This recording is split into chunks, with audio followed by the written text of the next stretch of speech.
Welcome to the CBS Radio Mystery Theater Archives, the only YouTube channel which has the original classic episodes of the CBS Radio Mystery Theater in order with no ads. Thank you for listening, and now, enjoy the show.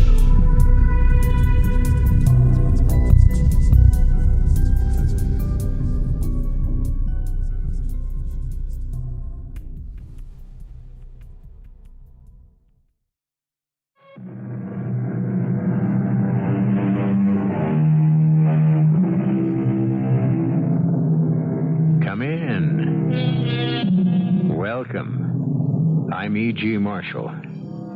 This is our bicentennial year, a time to pause and count our blessings. And among the greatest of these are the men and women of letters who flourished in our native land, who created a literature that was both typically American and universally admired. After all, it was our own Edgar Allan Poe who invented the kind of stories you hear on this program, and our own Mark Twain who carried them to the most sublime heights of fantasy and fun. At this time, we propose to give you an exhilarating taste of one of the most exciting stories of fantasy, mystery, and suspense the world has ever known. Tell the king that if I am not released from this dungeon immediately, I shall cause a mighty calamity to befall this realm. Oh, please, sir, have mercy. Tell the king that I can call forth my magic powers and destroy the sun. Destroy the sun? But what? Well, how can a man destroy the sun? It cannot be done. Clarence, my boy, look at me. Do I look stupid? Oh, no, sir. Then, if it can't be done, why would I be willing to bet my life I can do it?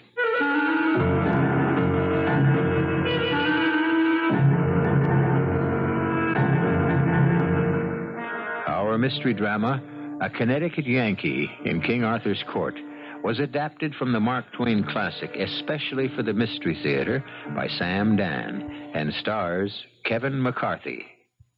It is sponsored in part by Buick Motor Division and Luden's Medicated Cough Drops. I'll be back shortly with Act One. Right.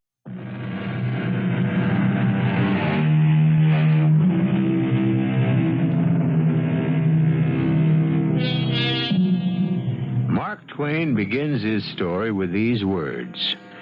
It was in Warwick Castle that I came across a curious stranger.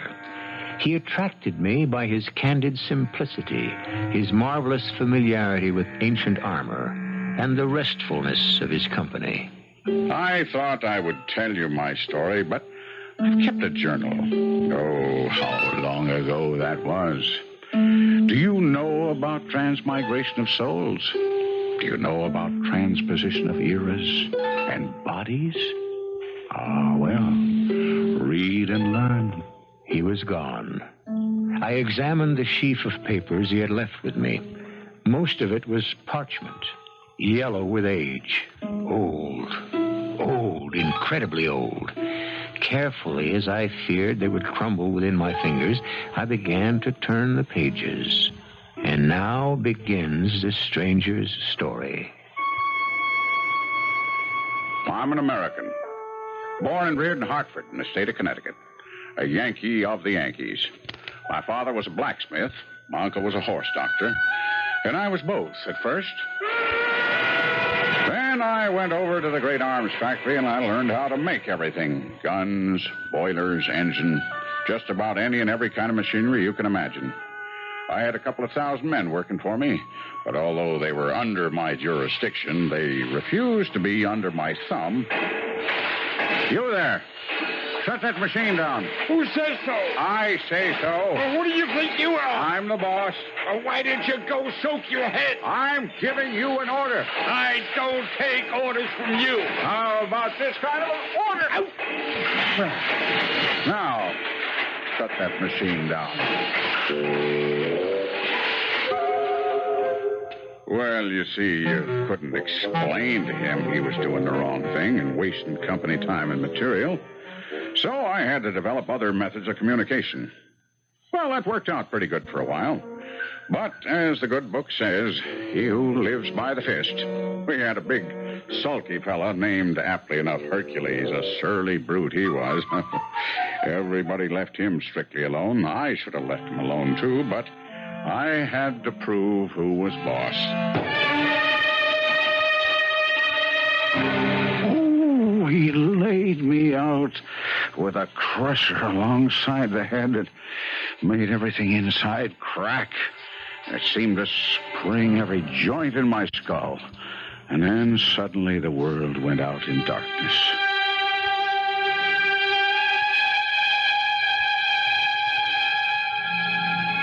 When I came to, I was sitting under an oak in the midst of a broad and beautiful country landscape. And there was a fellow on a horse looking down at me.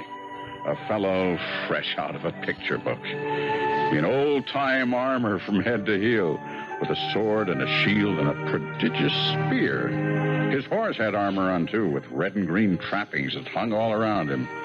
Oh, it was all gorgeous to look at. And then this apparition spoke to me. Fair sir. Fair sir, will ye joust? Will I which? Will ye try a passage of arms? Will I what? For land or lady or knightly honor? What are you giving me? Get along back to your circus before I report you. Sir, thy incivil, discourteous, and unmannerly answer shall receive the chastisement it so richly deserves. And don't hurry back. As he galloped off, I thought I'd seen the last of him. But wouldn't you know, he suddenly turned around, came a-rushing back with his long spear pointed straight at me. I saw he meant business, and so I was up the tree when he arrived. Varlet, stand and fight. Now, friend, I don't have any real quarrel with you. Wilt thou tilt with the lads? What makes me think he's from a circus? Then draw thy sword. He has to be from an asylum. Cowardly wretch. And so I'd better humor him.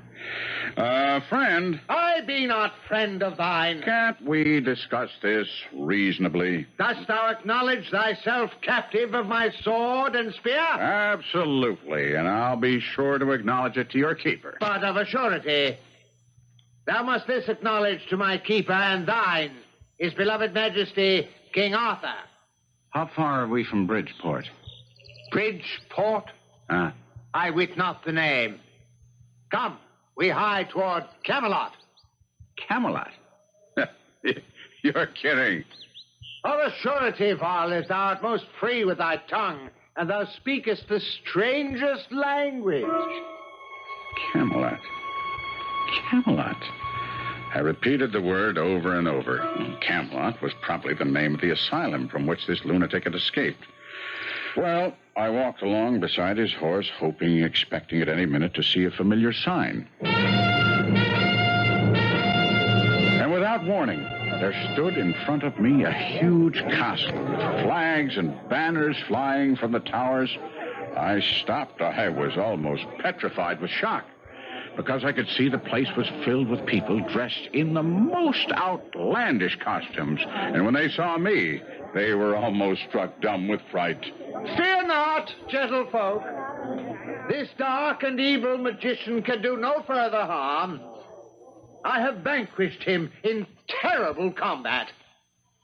Let us now throw him into the dungeon to await the pleasure of the king. And they did it. Into a damp, dark, foul-smelling cell. And I didn't know what to think. Yes, I did. This could only be a dream that I had actually been somehow hurled back in time into King Arthur's court, a place I had hardly ever thought about or, to tell the truth, cared very much for. And then the cell door was opened, and in came a slim young fellow in shrimp-colored tights that made him look like a forked carrot. The rest of him was all blue silk and yellow lace. He looked at me, and he said, I have come for you. I'm a page. Go along. You ain't more than a paragraph. Indeed, thou speakest a foreign tongue. What is thy name? From whence dost thou come? And thy raiment. Such outlandish clothes. Well, friend, do me a service. Do you belong to the asylum or are... Fair sir, me seemeth... That'll do. You're a patient. Oh, if I could just see the head keeper for a minute. Just for a minute. Head keeper? Oh, but that is a passing strange way to refer to His Majesty. Clarence. I am called Amias Le Poulet. Oh, well, I'll call you Clarence for short. You look like a good-hearted fella. Yes, 'tis true. And it shall be my undoing. For I was born in an unlucky year. Oh, there's no such thing as an unlucky year. Oh, indeed there is. 13 is most unfortunate, and I was born in 513. Wherefore, it is well known... Oh, wait. Clarence. Hold. Stop. Say it again, and say it slow. What year was that? 513. 513. You, don't look it. Now, come, my boy. I am a stranger and friendless. Be honest and honorable. Are you in your right mind? Forsooth. Never mind that. Either I've become a lunatic or something just as awful has happened. Now tell me, honest and true now, honest and true. Where am I? In King Arthur's court, and it please you. And it pleased me. Oh, well. And according to your notions, what year is it now? 538, 19th day of June. No. It can't be. Do you mean to tell me that I'll never see my friends again? Never again? Perhaps the divine will shall permit thee to. Well, how? They won't be born for 1,300 years. Please, good sir, be of merry countenance. Oh, merry countenance. Do you realize... Wait, Clarence.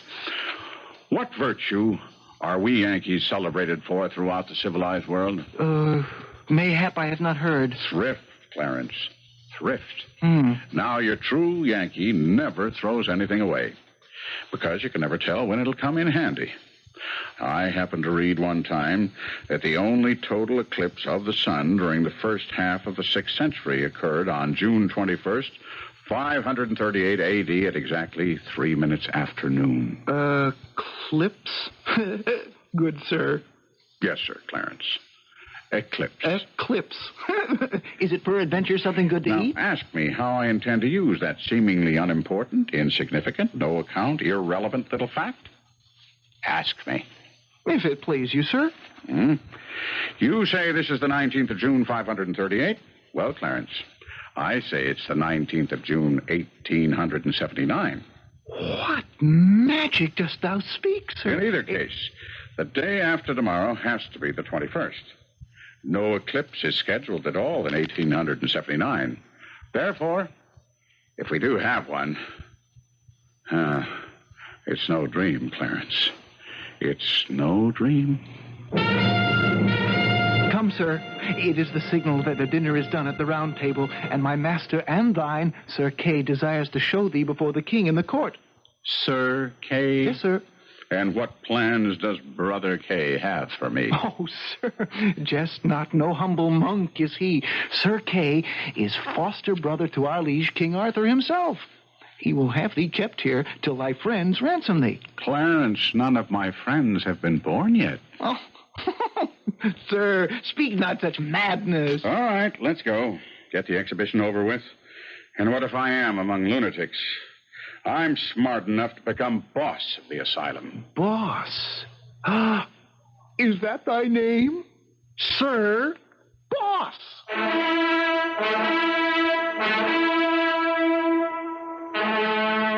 King Arthur's court. How do I describe it? An immense place filled with loud contrasts, a babble of sound, a rainbow of color.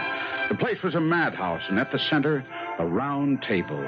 And around it sat a great company of men dressed in splendid hues. Well, finally the king raised his hand, and it must have been a signal for silence. Sir Kay, my good brother. Yes, Your Majesty. Is this the sorcerer? It is even true, my liege. Yes, it must be true. Who but a sorcerer would wear such outlandish clothing? This suit cost $15, second hand. The suit is one of enchantment. Who's that? That's Merlin, sir. Merlin? Merlin, the mighty magician whom all men fear. The suit is one of enchantment. I behold in him a creature of the devil. A creature of the devil? Your Majesty, I see the devil emanate from his body. Burn him. Well, then, if it must be done... It must be done, Your Majesty. Then let it be done day after tomorrow, the 21st day of the month, at high noon. This is not the usual manner. They do not kill. They hold for ransom. Well, Clarence, don't worry about it. Well, you say I'm not to worry, but they burn thee at the stake high noon the day after tomorrow. No, Clarence. They won't be able to swing it. Swing? No, you see, I won't be here. Well, I wit not what thou sayest, Sir Boss. Where shalt thou be? In Hartford, Connecticut. Oh, is that the place of magic and enchantment where Sir Kay captured thee? Oh, it's a place of magic and enchantment, I guess. In some ways. But dost thou intend to return there? Oh, I don't have to return. I never left. Sir Boss, my poor wits cannot understand. Don't worry about me, Clarence. I'm still there. All this is only a dream.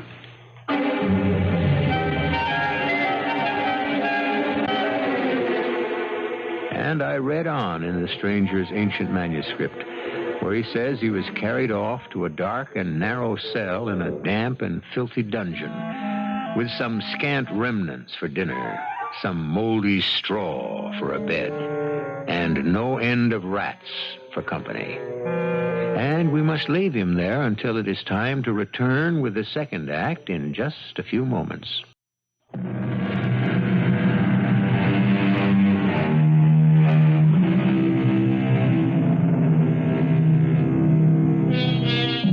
The Yankee, a two-fisted foreman in a Connecticut arms factory, picked a fight with the wrong party one day. When he recovered consciousness, he found himself in a strange place, peopled by folk who claimed to be members of King Arthur's court.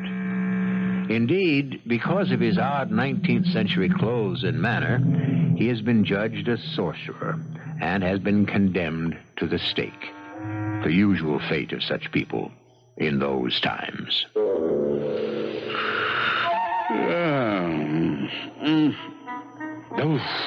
What a dream. What an astonishing dream. Well, I've waked just in time from being hanged or burned or drowned or something of that sort. Now what I think I'll do is nap again till the factory whistle blows and then go down to the plant and have it out with Brother Hercules. I give you good morning, Sir Boss. What? You still here? Go along with the rest of the dream. Come on, scatter. Oh, thou art indeed most merry, Sir Boss. Thou canst laugh in the face of dire peril. All right. Let the dream go on. No, I'm in no hurry.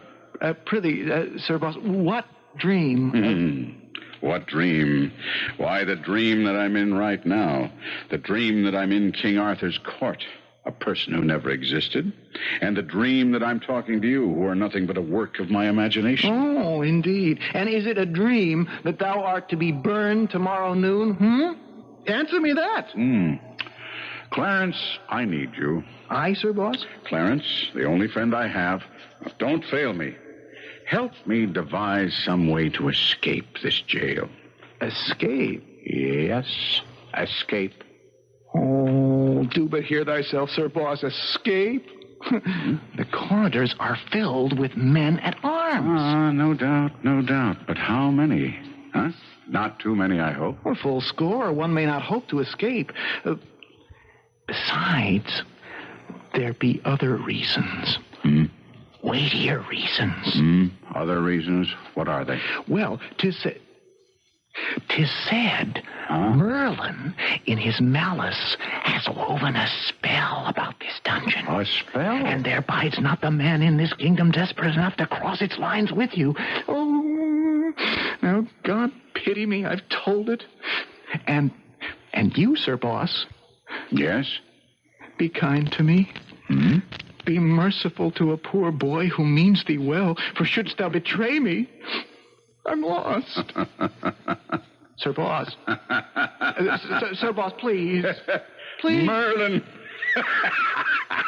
Merlin has wrought a spell, Merlin, forsooth. Oh, I never.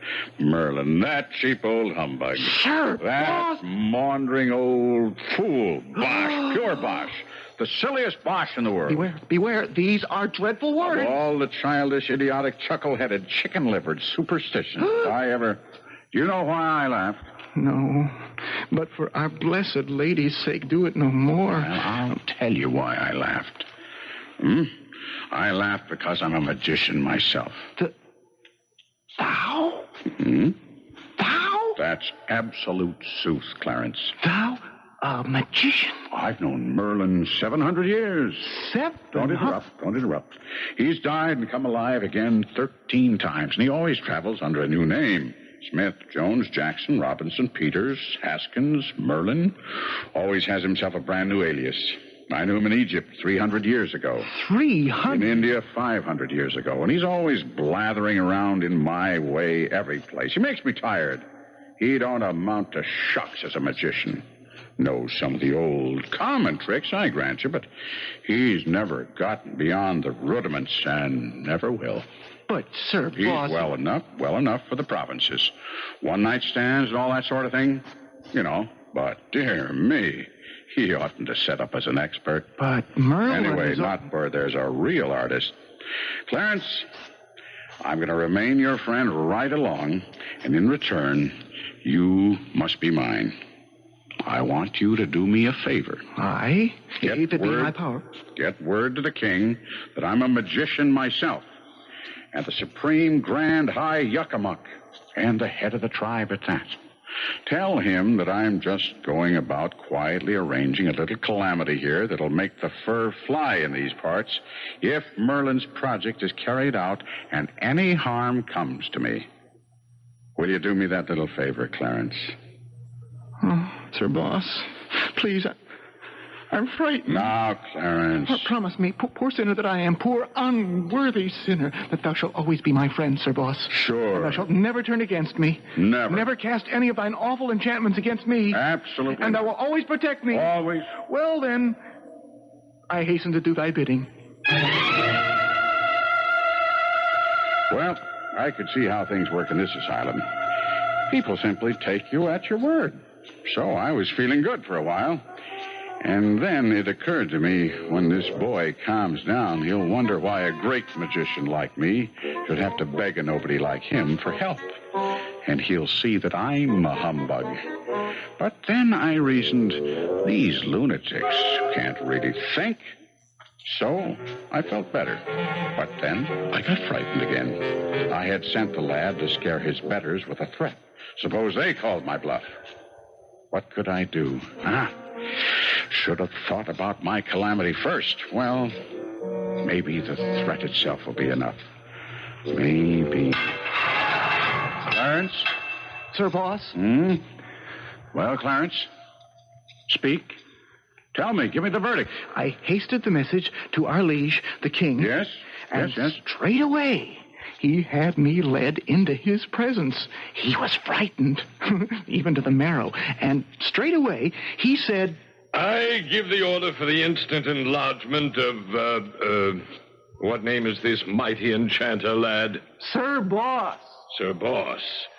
Rescue him at once from the vile dungeon, clothe him in silks and furs, lodge him as befits one so great, and let us pray that he will forgive us our foolishness. Yes, Your Majesty. Your leave to speak. You have our leave, Merlin. This threat, this calamity, of what does it consist? I know not. Lad, has Sir Boss described its awful nature? No, sire. And wherefore, lad, hath he not named it? Well, mayhap, Merlin, it is too awful. And mayhap it does not exist. It does not exist. He hath not named his brave calamity. Verily, it is because he cannot. But, Merlin, it may well be... It may well be foolish and idle vapor. Do we dare provoke one of such great magic powers, Merlin? Let him prove his brave words. If thou sayest so, Merlin. Lad, Your Majesty? return to, Sir Boss, and in all courtesy prevail upon him to consider all the factors in this perplexed case, and name the calamity, also the nature of it, and the time of its coming. A sellout. I could have had a sellout if not for Merlin. Oh, Sir Boss, delay not. To delay now were to double and treble the perils that already encompass thee about. Oh, please, be thou wise. Be wise. Name the calamity. Is that all? Just name the calamity? Oh, yes, Sir Boss, oh, yes. Name the calamity. Yes. For one of thy mighty powers, a calamity should be but the work of a moment. Well, you just don't pull a calamity out of thin air, Clarence. Now, if I could get out of here and collect some materials, some wires, some gunpowder, some... Sir Boss, to delay is fatal. Thou hast but one more day. Thou shalt die tomorrow, the 21st day of June, 538. Now, how's that going to look on my tombstone, Clarence? Born 1850, died 538. 538. Sir Boss, did something occur to thee? How long have I been shut up here? Ye were enclosed here when yesterday had been well spent. It is 9 of the morning now. Well, then I've slept well, sure enough. 9 in the morning, you say. And this is the 20th? Yes? And I'm to be burned at the stake tomorrow? Yes, at high noon. The 21st. My boy, we're saved. Saved? Oh, Sir Boss, I never doubted thee. And you know what the instrument of salvation will be. The eclipse. Oh, the thing that thou didst speak of before. Clarence, it seems I recall that Columbus or Cortez or one of those people used it as a trump card against some savages. Do you follow all this? No, Sir Boss. Mm-hmm.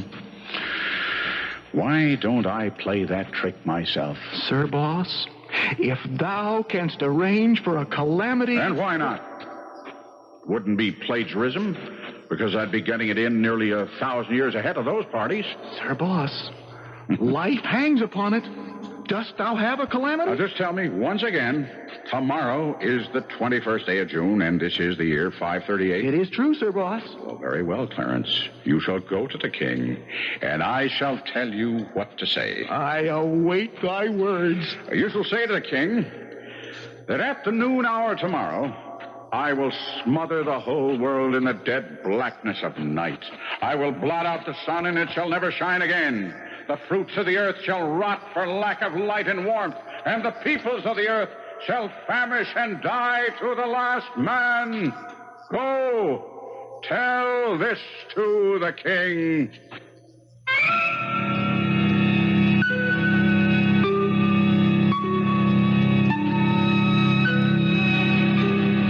And when the threat was made, when the sought-after calamity was described, as the stranger wrote in the faded parchment document, poor Clarence turned pale and collapsed with fright, and the Connecticut Yankee had to carry the boy out of the cell and hand him over to the guards. Well, now I must hand you over to some folk who have some words of wisdom for you, and then we shall all return here for the third act.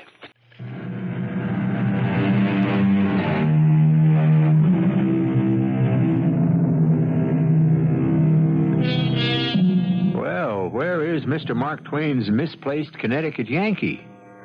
Is he actually in King Arthur's court? There's only one way to find out. Wait and see if there's an eclipse. The eclipse, as you probably know by now, shall perform a double duty. It will set the date beyond all shadow of a doubt, and it will also save our hero's life. Clarence?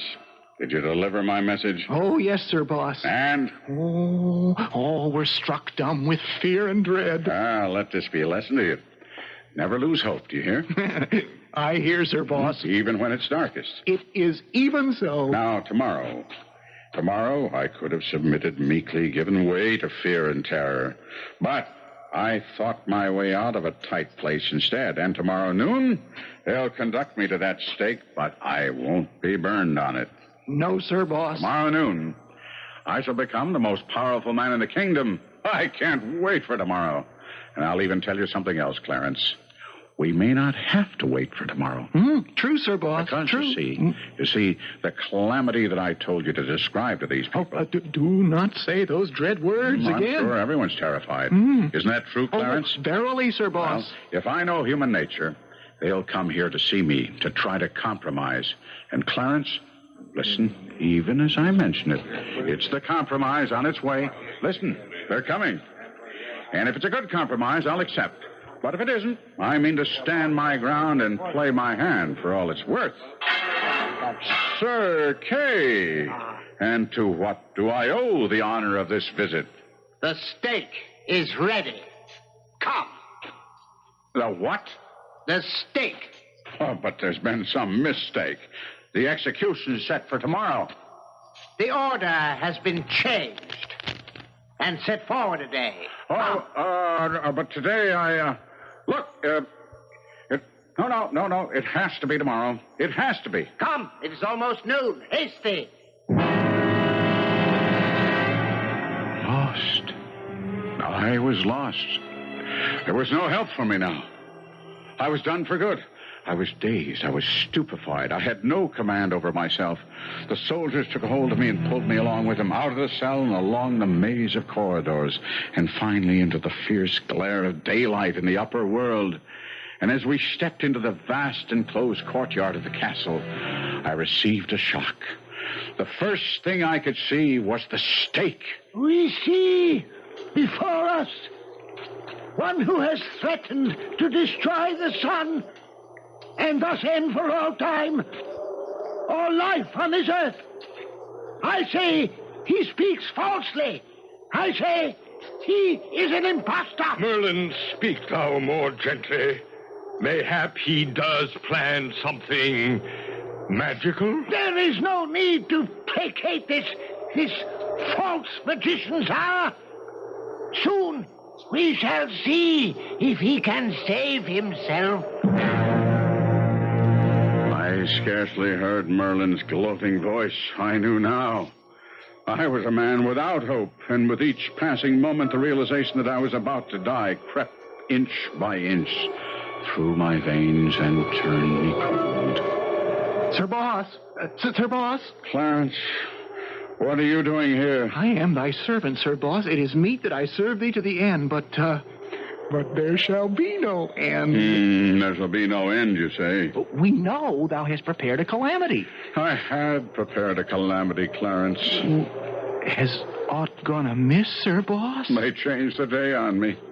The calamity was set for tomorrow, not for today. I know, and 'twas through me that the change was wrought. Clarence, what are you telling me? When I spoke thy words to them, when I revealed the calamity in store, oh, how mighty was the terror it did engender. Then also I saw that I could save the sun. Save the sun, It Clarence. would not be necessary to destroy the sun. But, Clarence... Yes, Sir Boss.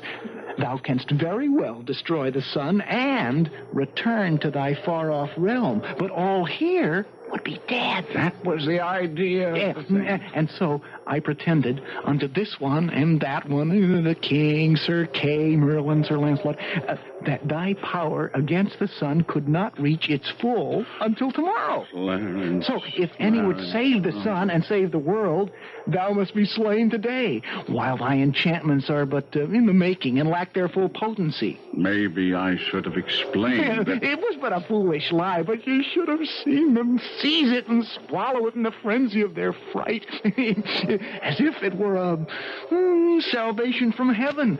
And all the while I was laughing in my sleeve to see them so cheaply deceived. See how happy the matter is spread? Happy?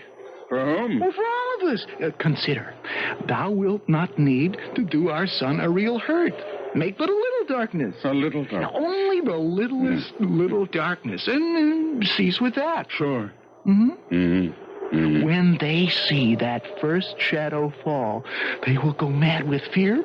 They'll set thee free and make thee great. Have thy triumph, good Sir Boss, but I implore thee, remember my supplication and do the blessed sun no hurt. For my sake, and I am thy true friend. I can promise you this, that the sun shall suffer no hurt from me, ever. I guess when we're done in more by our friends than by our enemies. Tomorrow I could have worked a miracle. Today, I can only be fuel for a fire. Poor Clarence. What could I say to him? How could I explain it? I wanted to frighten the king and Merlin in the court, and I did. And I also frightened Clarence as well. I should have thought of that. All Clarence really wanted to do was to save the sun. He actually thought I would have to destroy it to prove my point. Well, it should be a lesson to me. But, unfortunately, I won't be able to learn from it. How do I get out of this? If it's a dream, I don't seem to be waking up. And here are the soldiers piling up rows of very flammable-looking wooden faggots all around me, around my ankles, my knees, my body. And I hear the voice of a monk droning something in Latin. And now comes a man. His face is masked, the executioner. He carries a blazing torch. He kneels down at my feet. He's ready to apply the torch. And it's no dream. Ye have threatened us with destruction. Answer him, Sir Boss. Remove the smirk from his evil countenance. Thou hast threatened our very fount of life, the blessed sun itself. Well, show us thy powers. Merlin, do not force Your him Majesty, the man is a liar. He has no powers at all. He has lied. Now, Sir Boss, now. Make them all quake and tremble. Poor Clarence. Poor Clarence? What sayest thou? Why, poor Clarence? Because... Sir Boss, look. Oh, the sun. Look, everyone. The sun! The sun! Thou hast begun thy magic. See the black about the sun. The eclipse. Hey, it can't be. Sir Boss, spare the sun. Apply the torch. I am Merlin. I forbid it. I am the king. Then I shall apply it myself. I am Merlin. I fear no one. Stand back, old man, before thou encounterest the wrath of Sir Boss. Even now, he destroys the sun. Now, those are but random clouds. Hand me the torch. It's the eclipse. Executioner, hand me the torch. I say no. Stay where you are. If any man moves, even before I give him leave, I will blast him with thunder. I will consume him with lightning. Even the king. Now, as for you, John W. Merlin, sit down. Sit down, or you're a dead man. That's better. Sir Boss, be merciful. I will think it over, Your Majesty. Say no further into this perilous matter, lest disaster follow. It was reported to us that thy full powers could not attain their strength until tomorrow. You think these are my full powers? I'm feeling very weak today. Name any terms, fair sir, even to half of my kingdom. Oh, but stop. Oh, stop this gathering darkness. I should like to, Your Majesty. Believe me, I should like to. Thou shouldst like to? But once begun, these calamities are difficult to untrack. It's best not to start them. We understand full well, but each moment it grows more dark. And see, the people are struck dumb with fear. As they should be. How long, oh, how long shall thy anger last? Oh, Your Majesty, Sir Boss never remains wrathful too long. I implore thee, Sir Boss. I shall let this darkness grow deeper for a little while longer in order to serve as a lesson. Oh, we have learned our lesson. Have you? Then let all be silent while I gather my powers in order to reverse this terrible darkness and save our glorious sun. Clarence, what day is this? The 21st. The 21st? Hang it. You said it was the 20th. Oh, by thy favor, Sir Boss, numbers flow through my head as water through a sieve. Well, then, if it's the 21st, this is the 6th century, and this is King Arthur's court, and I might as well make the most of it. O King, I have reflected. Whether I blot out the sun for good shall rest with you. These are my terms. You shall remain king over all your dominions. You shall appoint me, your perpetual minister and executive. Oh, yes, verily, yes. Pay me 1% of such actual increase of revenue over and above its present amount as I shall succeed in creating for the state. Anything thou wilt demand. And if I can't live on that, I shan't ask anybody to give me a hand. Is it satisfactory? Anything. Now, please, good Sir Boss, restore the sun. Very well. First, you must untie my hands that I may use them in this business. Away with his bonds. Set him free. Do him homage. He is the king's right hand. His seat is on the highest step of the throne. And now, good sir, sweep away this creeping night. Bring us light again, and let us bless thee. I would say that you have all had just enough. Let all stand. Let all look toward the heavens. And now I declare, let the enchantment dissolve and pass harmlessly away. Oh, the sun. Look, the silver rim of the sun emerges. The sun returneth. I, the boss, have so commanded. All hail the boss! Hail the boss!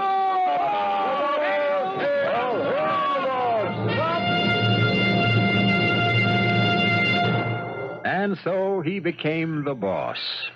And to a primitive country, he brought the blessings of soap and toothpaste and gunpowder and books and railroads and telephones. And how did it work out? Well, this is only the exciting beginning of the story. Our purpose is to get you to go to the book itself and enjoy Mark Twain's glorious spoof on, when Mark Twain spoofs, he spoofs just about everything. But before you run to your library or bookstore, wait a few moments for me to return.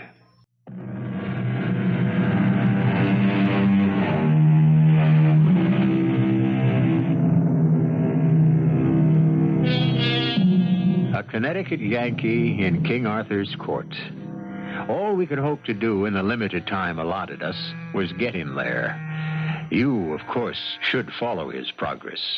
And in this bicentennial year, what could be a happier celebration than several hours with the most American of all writers, Samuel L. Clemens, or, as he would have it, Mark Twain.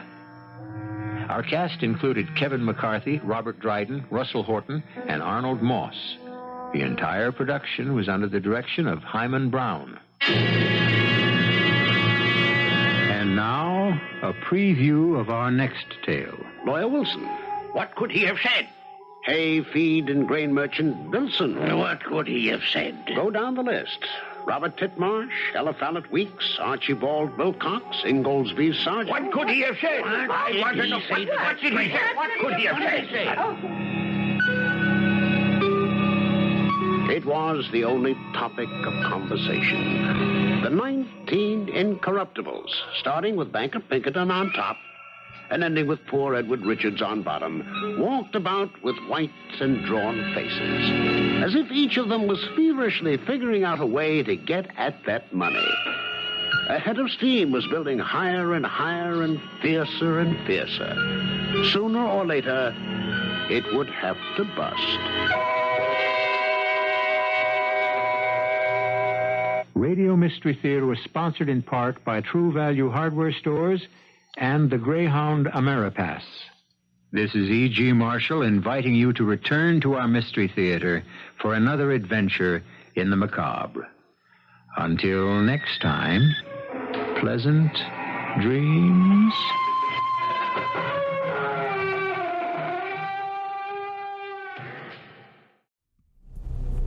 I hope you enjoyed this episode of CBS Radio Mystery Theater. If you've enjoyed this and want to hear more, please subscribe to this channel.